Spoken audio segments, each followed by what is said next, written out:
ହରେ କୃଷ୍ଣ। ତ ମହାଭାରତ ଯୁଦ୍ଧ ହେବାର ଗୋଟିଏ କାରଣ ହେଉଛି ଯେ ଯେତେବେଳେ ପାଣ୍ଡବମାନେ ଶ୍ରୀକୃଷ୍ଣଙ୍କୁ ଶାନ୍ତିଦୂତ ଭାବରେ ଦୁର୍ଯ୍ୟୋଧନଙ୍କ ନିକଟକୁ ପଠାଇଥିଲେ, ସେତେବେଳେ ଦୁର୍ଯ୍ୟୋଧନ ଶ୍ରୀକୃଷ୍ଣଙ୍କୁ ଅପମାନିତ କରିଥିଲା ଏବଂ ଯେଉଁ ଆମର ପାଣ୍ଡବମାନେ କହିଥିଲେ ଯେ ଆମକୁ କୌଣସି ରାଜ୍ୟ ନ ଦିଅନ୍ତୁ ପଛେ, କିନ୍ତୁ ଆମକୁ କ'ଣ କରନ୍ତୁ ନା ମାତ୍ର 5ଟି ଗ୍ରାମ ଆମକୁ ଦିଅନ୍ତୁ, ଯେଉଁ 5ଟି ଗ୍ରାମକୁ ନେଇକି ଆମେ ଶାସନ କରିବୁ ଏବଂ ଆମେ ରାଜୁତି କରିବୁ ବା ସେଇ 5ଟି ଗାଁ ନେଇକି ଆମେ ରହିବୁ। ତ ସେତେବେଳେ ଦୁର୍ଯ୍ୟୋଧନ କ'ଣ କରିଥିଲା ନା ଶ୍ରୀକୃଷ୍ଣଙ୍କୁ କହିଥିଲା 5ଟି ଗାଁ କ'ଣ ଗୋଟିଏ ଛୁଞ୍ଚି ମୁନରେ ବି ଟିକେ ଜାଗା ମୁଁ ଦେବି ନାହିଁ।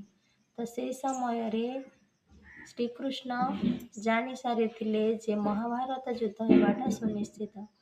ଧର୍ମରାଜ ଯୁଧିଷ୍ଠିର କେବେ ଯୁଦ୍ଧ କରିବା ପାଇଁ ଚାହୁଁନଥିଲେ, କାରଣ ସେ ଜାଣିଥିଲେ ଯେ ଅନେକ କ୍ଷତି ଘଟେ। ଗୋଟିଏ ଯୁଦ୍ଧ ହେଲେ ଏ ପାର୍ଶ୍ୱ ଅନ୍ୟ ପାର୍ଶ୍ୱ ଦୁଇ ପାର୍ଶ୍ୱର ମୃତ୍ୟୁବରଣ ହେଇଥାଏ, କିଛି ରାଜାଙ୍କର କିଛି ସୈନ୍ୟଙ୍କର।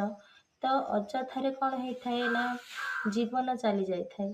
ତ ସେଥିପାଇଁ ସେ ଚାହୁଁଥିଲେ ଶାନ୍ତି ଭାବରେ 5ଟି ଗ୍ରାମ ଦେଇଦେଲେ ସେ ଶାସନ କରି ଚଳିବା ପାଇଁ। କିନ୍ତୁ ଦୁର୍ଯ୍ୟୋଧନ କ୍ରୂର ଥିଲା ଏବଂ ଅହଙ୍କାରୀ ଥିଲା, ଯାହାଫଳରେ କି ଅହଙ୍କାର ଯୋଗୁଁ ସେ କହିଥିଲା ଯେ ମୋ ଛୁଞ୍ଚି ମୁନରେ ବି ଟିକିଏ ଜାଗା ଦେବି ନାହିଁ, ଯେଉଁଥିପାଇଁ କି ମହାଭାରତ ଯୁଦ୍ଧ ହୋଇଥିଲା।